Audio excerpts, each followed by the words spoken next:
Let me just ask you again about the polio there, and whether or not you think there's enough urgency being put not only on the vaccines, but you mentioned the sewage, the sanitation issues in the region. I mean, this seems like something that could have been prevented without vaccines if there were a more suitable way to house the people that have currently been displaced.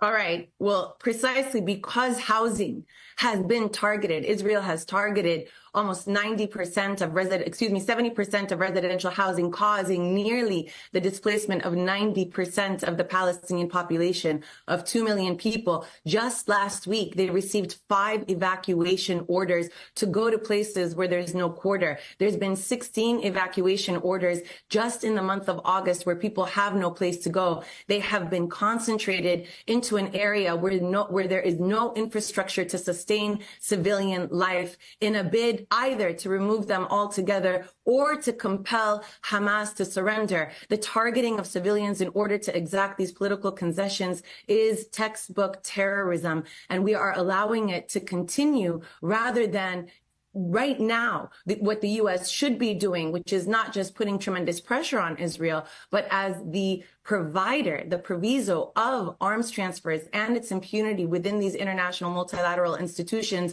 has the lever to actually stop this right now. They can continue negotiations over the details over what happens, but there is no circumstance where genocide and this military campaign of targeting civilians and civilian infrastructure should be permitted to continue. And the IDF has been telling us this, and when media doesn't do its job of scrutinizing Israeli claims, we get to 325 days of genocide and new polio outbreaks and skin diseases and children who are amputated without any family or shelter to keep them because we are merely relying on these talking points rather than investigating on the ground what is happening, rather than challenging the U.S.'s undermining of all international law and international systems that should prevent and punish these very...